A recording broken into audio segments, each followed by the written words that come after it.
Thanks for joining us today on Feeling Good, sponsored by Warren County Community Services.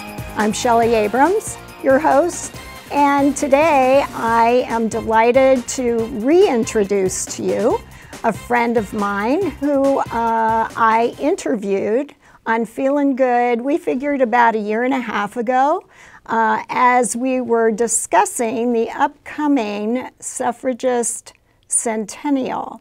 And actually 2020 is the year, and we are updating all of the activities that are going on this year throughout the state, throughout the nation. And I am delighted once again to reintroduce to you my friend, Catherine Durek.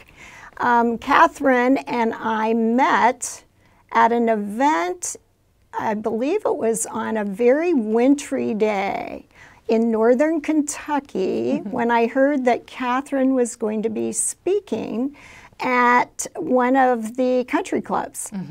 And it was interesting because once we arrived at this venue, I sat and was just amazed at all the information that you shared with the group of folks that were there that Sunday.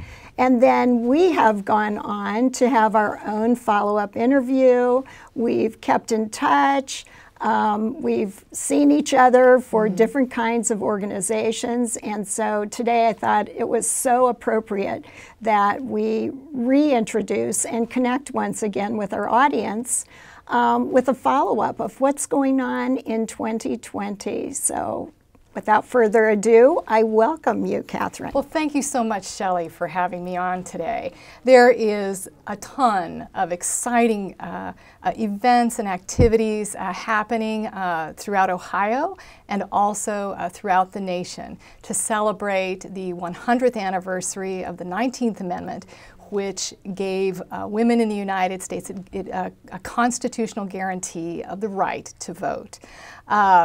Since we last talked, the Secretary of State, there's a new Ohio Suffrage Centennial website that's been put up that lists many, many events throughout the state.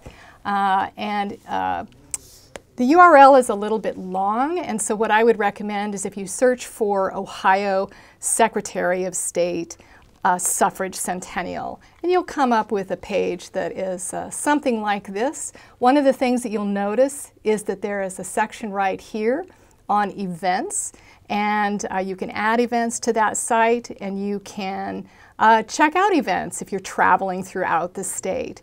Ohio played a crucial yet forgotten role in the fight for women's right to vote.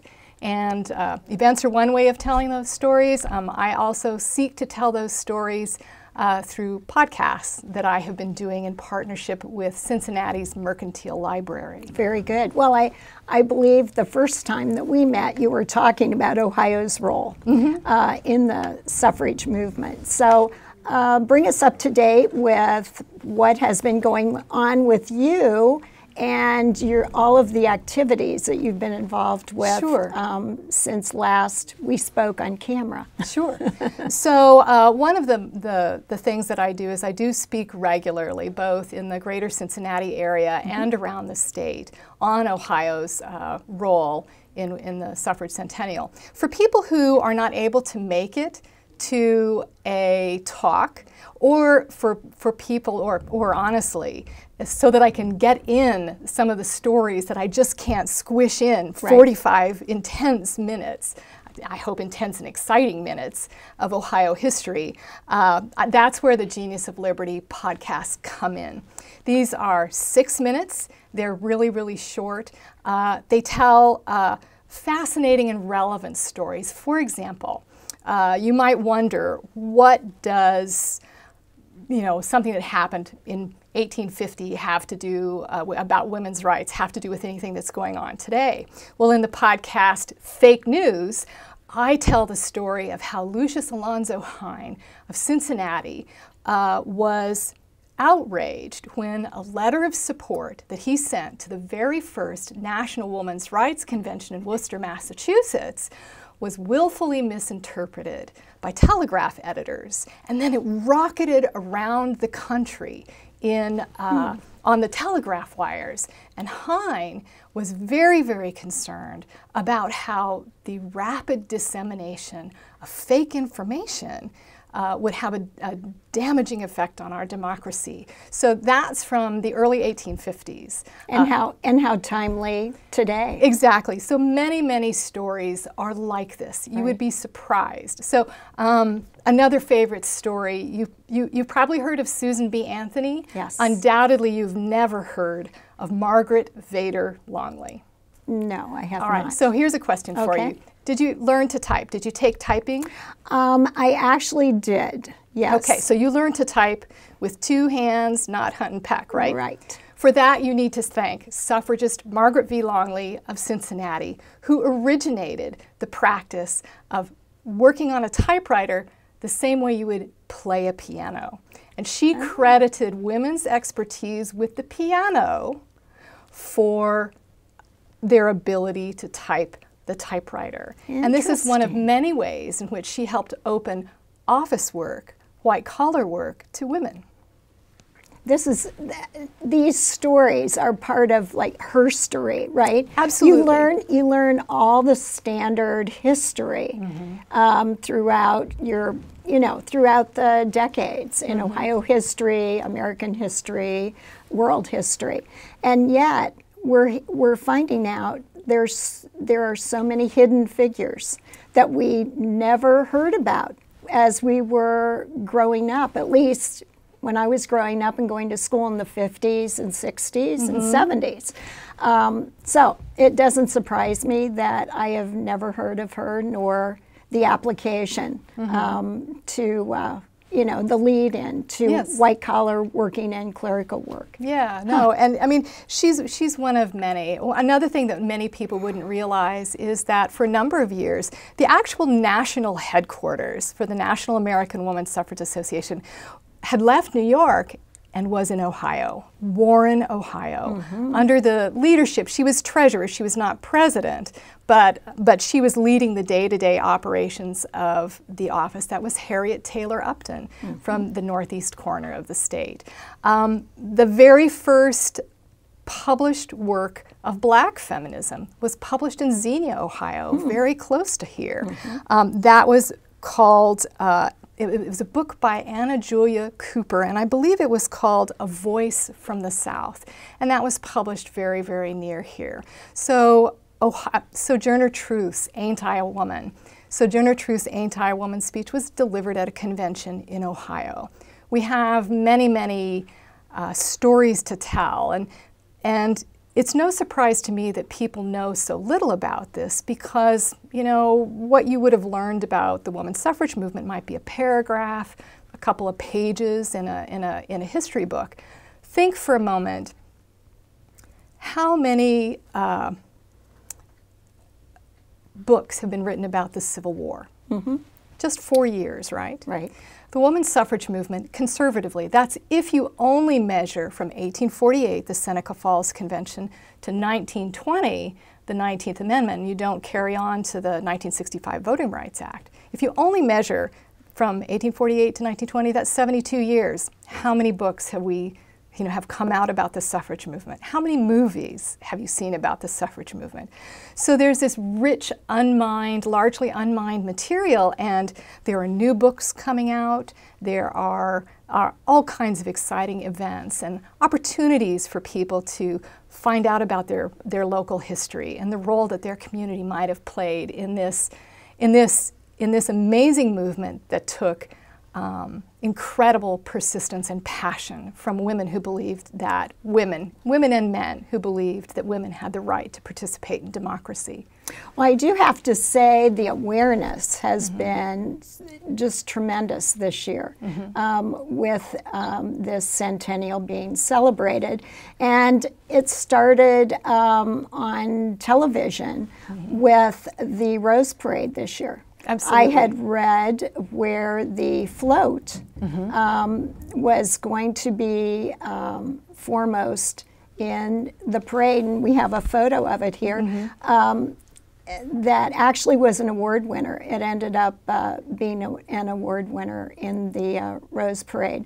And I think it was one of the first main floats that was shown in the parade. And that led to more discussion and more stories and so on and so forth. So I think when you see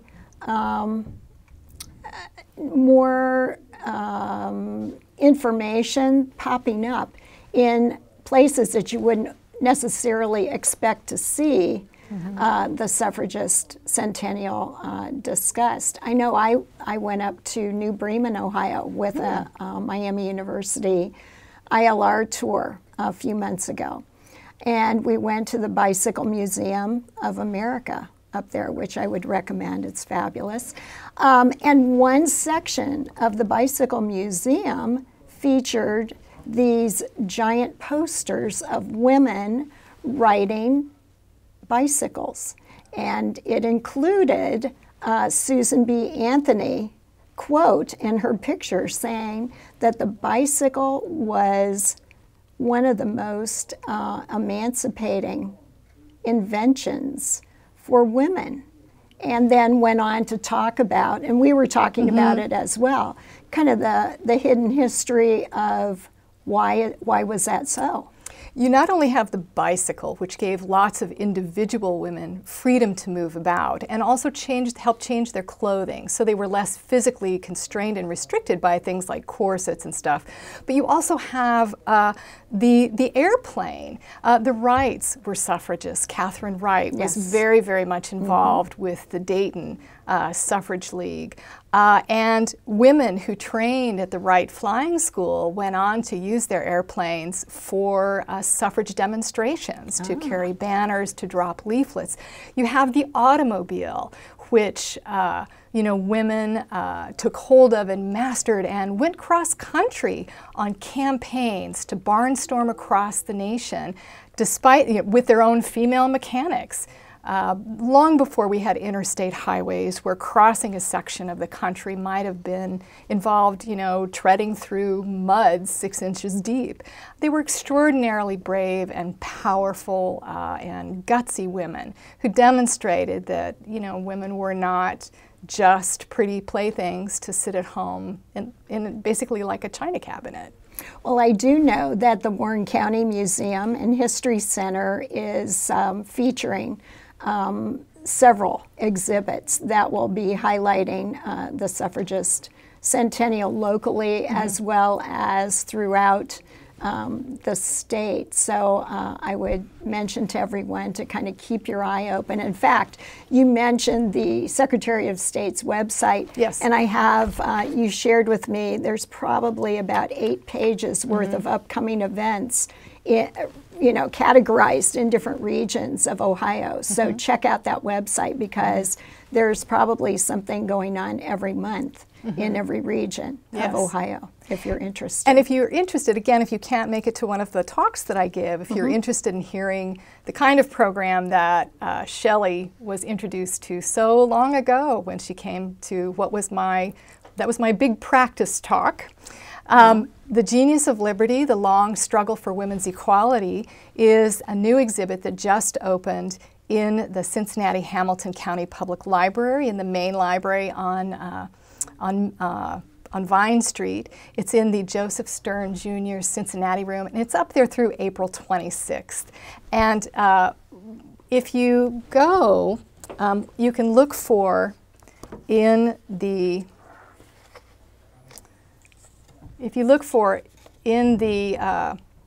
exhibit, there are little signs like this that show the connection between some of the detailed information that you'll get and some of the pictures that are in the exhibit and some of the podcasts that provide a little bit more information about some of the subjects that are there. So this is an example of Who Speaks for Truth is about that speech by Sojourner Truth. Ah, very good. Yeah, so.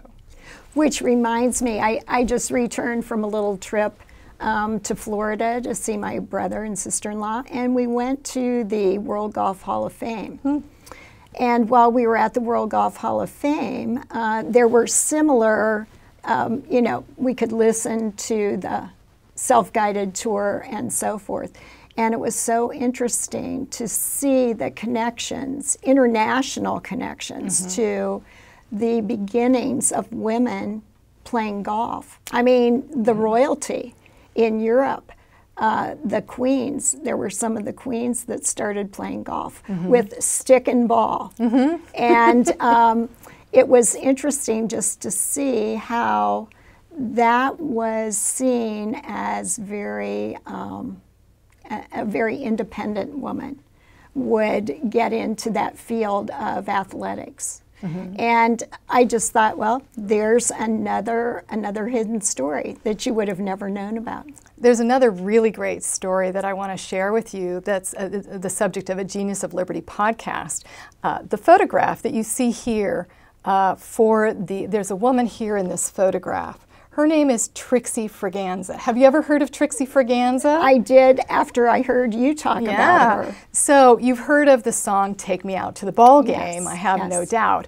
Trixie Fraganza, the Cincinnati girl who began her career in Pogue's department store at about age 13 as a sales girl, got into show business, went to New York City, and she was a huge baseball fan. She is the inspiration for that song, Take Me Out to the Ball Game, which proposed for its day the radical idea that a pretty girl might rather go to a baseball game than the theater for a date, and she would know how to keep score, know how the play progressed, and be able to yell at the ump when he made a bad call. And actually, there's an exhibit featuring her and Take Me Out to the Ball Game in the Reds Hall of Fame, baseball Hall of Fame, which I found. I said, I already know about this because I heard you discuss it. So there again, kind of those hidden figures, those hidden stories that emerge and rise to the surface. So, let me ask you about the podcast. Sure. How would our audience access your podcast? So the podcast is called The Genius of Liberty, and it is on Google Play, it's on Apple Podcasts, it's on SoundCloud. If you want to review a searchable list that has episode titles and short descriptions, you would search for The Mercantile Library and The Genius of Liberty, and a searchable list will come up. Right now there are, let me see, I believe that there are 20 episodes that are complete. There are 3 that we have yet to record. So that 20, there's 17 that are currently available, and the last 3, they're not the last 3 in the series, but the most recent 3 that I've completed will be recording next week, and they'll be uploaded sometime thereafter. Very good. Well, are you available for programs? I know that you're very busy with your schedule, and in fact, that's why you and I have been challenged as far as trying to negotiate our schedules. But are you open to folks following up when they hear this? Because they will be listening to this during the month of March, originally online, which is Women's History Month. Women's History Month is March. So I'm sure that there might be folks that are looking for special programming. So I do have quite a few bookings on my calendar. Depending upon the timing, I'd be delighted to speak to somebody, to speak to a group or talk to somebody about doing a program. The best email for me is probably Ohio Suffrage Centennial @gmail.com. I think that's the one you and I use most of the time. So just all one word, Ohio Suffrage Centennial @gmail.com. And of course, if you can't get me through that, contact Shelley. Yes, contact us. We'll put you in contact with Catherine. So we have so many faces and quotes here on the table. Would you like to point out a few? Sure. One of the things that I used to start my program with was a question. Raise your hand. I'd invite audience members to raise your hand if you could name at least 5 presidents. Most of us can do that. There were literally millions of women over many generations who fought for our right to vote. Raise your hand if you can name at least 5 suffragists. Most cannot. And that's been one of my motivating forces here. I'll start by pointing out this person right here. This is Carrie Chapman Catt. Carrie Chapman Catt was the founder of the League of Women Voters, and she was the last president of the National American Women's Suffrage Association. She worked for decades on the right to vote. Most of these women worked most of their adult life on the right to vote. Catt followed in the footsteps of Susan B. Anthony, who did not live to see success in terms of the 19th Amendment. This woman right here, this is Inez Milholland Boissevin. You can see that she's riding a horse, a white horse. This is from the 1913 National Suffrage Parade, and she is actually one of several inspirations for the comic strip figure Wonder Woman. This woman here, this is Julia Ward Howe. Most of us know Julia Ward Howe because she wrote the words to the Battle Hymn of the Republic. She also was a suffragist, and the Battle Hymn of the Republic later on, now I don't know who wrote the words, but later on it became a suffrage anthem with words that are, you know, that men and brothers, will you do it? Men and brothers, will you vote for women's right to vote? Over in the corner, we have Jane Elizabeth Jones. Right here? Mm-hmm. And I love this, Jane Elizabeth Jones. One of the questions that comes up frequently has to do with how do you deal with African American rights, black civil rights, and women's suffrage. And the truth is, at least in my opinion, you cannot tell those stories separately. Jane Elizabeth Jones was one of several people here in Ohio who fought for women's right to vote and for abolition. And she's quoted here at the 1850 Salem, Ohio convention. In the contest which is being waged, the great point to be established is that the colored man is a human being and as such entitled to the free exercise of all rights which belong to humanity, and we should demand our recognition as equal members of the human family. It is then human rights for which we contend.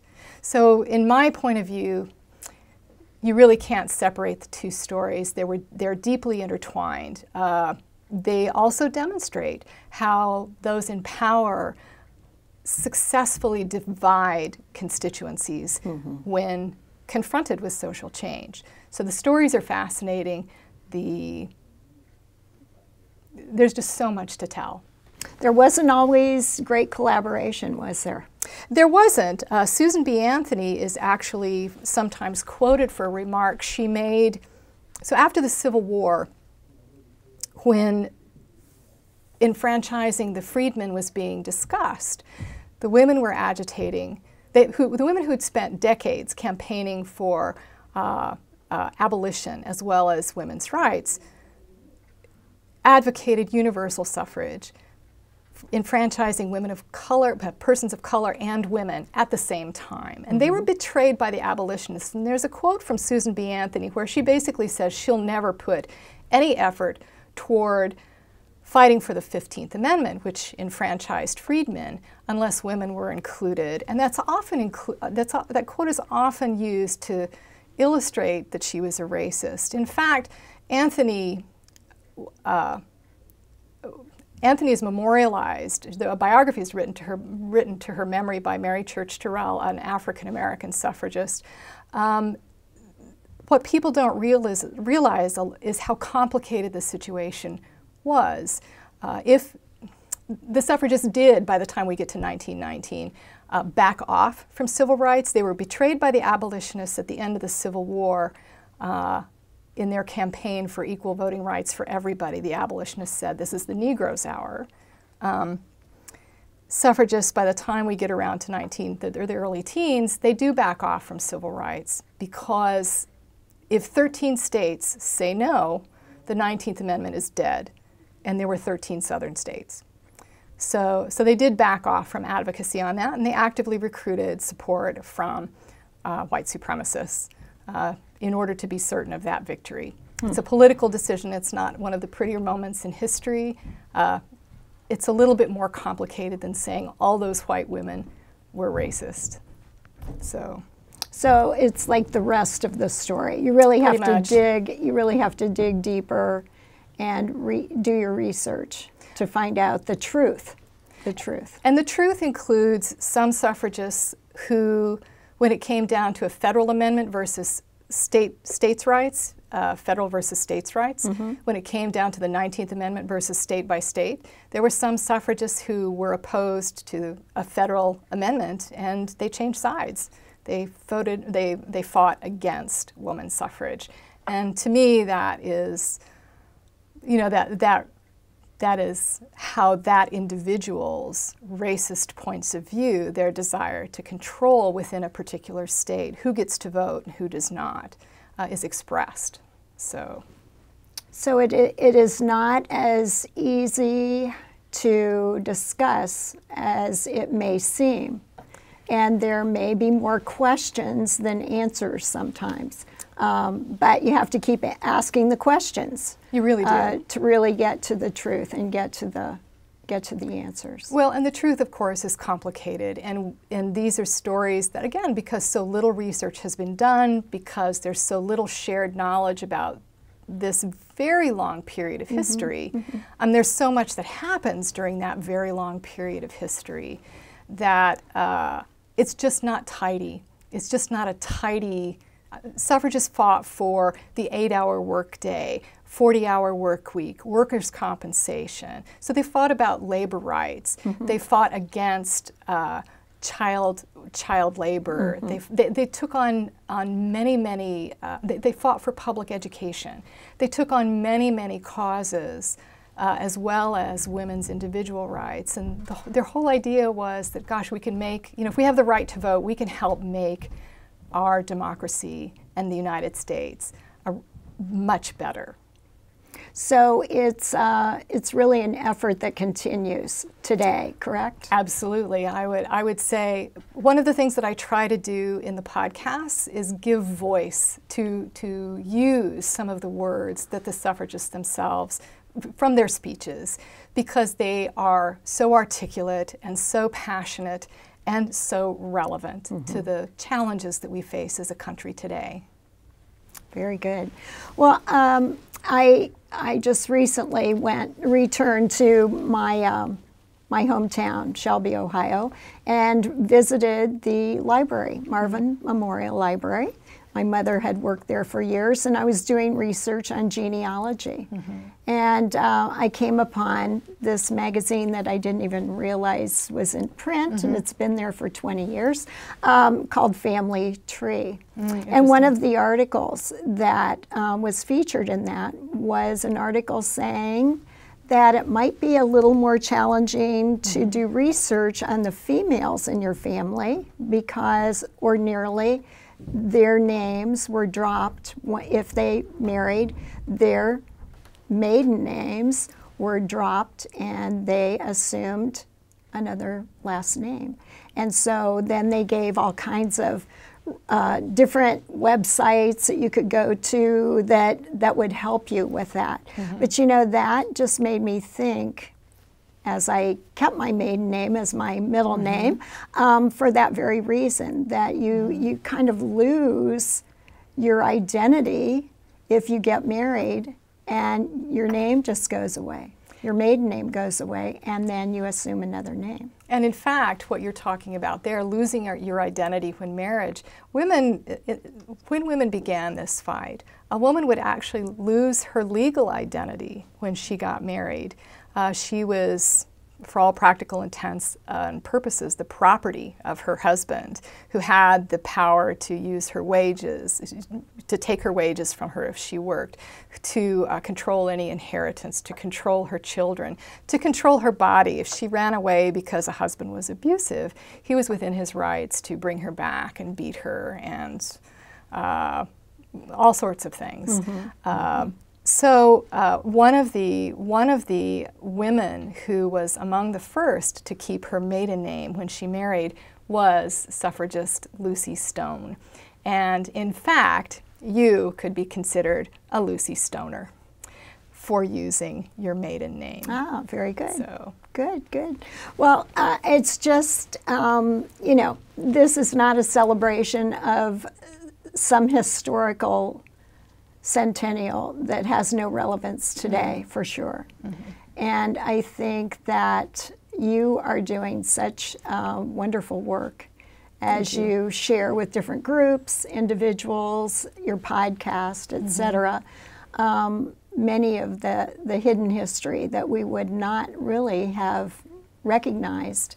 And then once you hear of it, then that makes, at least it made me, want to go on and research, buy more books. I know I went to one of the bookstores probably a year ago, and I said, you know, the Centennial is coming up. Remember when we met at the bookstore? Yeah, absolutely. And we said, the Suffragist Centennial's coming up, and we'd like to see what books you have to address that issue. And they had maybe eight different books. And we looked at each other, remember, and we said, well, you might want to order a few more different titles, because I think there's going to be demand for more than just 8 titles of different authors. And the other thing I wanted to mention is I close my talks with this, you know, some questions. How can we honor the suffragists who fought so hard and for so long for our right to vote? And that, I think, is one of the most important things any individual can do to honor our forebears, the men and women who fought for women's right to vote, and that is to get informed, get involved, and exercise that hard-won right to vote in both primary elections, midterm elections, and presidential elections. Well, that couldn't be more timely, because our primary election is coming up here in Ohio, and certainly the national election, of course, in November. So we want everyone to really be informed, be registered, and definitely do not take voting for granted, because people have gone before you to really earn your right to vote. And as a citizen of the United States, I think it's a responsibility for all of us to vote. If you have any closing thoughts, if you'd like, I know you had something that I thought was very appropriate. So these are the words of Carrie Chapman Catt, and this is the closing of a portion, I've edited it slightly, the closing of a speech that she gave in 1919 when she said, victory is in sight. You know, they're anticipating the 19th Amendment will be passed and ratified. And she's calling for the founding of the League of Women Voters as a living memorial to the women who fought for our right to vote. And she says at the end of her speech these words, "All things worth having are possible. I believe in my America. I believe in her ideals, her common sense, her responsiveness to duty. When she understands, she has never proved false to a single appeal to justice. She has never failed to rise to her full measure of greatness when the call has been made. She will not fail now. Arise, women voters of East and West, North and South, strong of faith, fearless of spirit. Let the nation hear you pledge all that you have and all that you are. What should be done can be done. What can be done, let us do." Thank you so much for sharing that with us and for sharing your time with us today. Such a pleasure. I think we could go on and on and on. I think we could. Maybe we'll have a sequel to this episode as well. So thanks so much again for coming to our studio today and sharing with our audience. We hope you've learned a few hidden history and herstory stories, and we hope you're feeling good. Bye for now.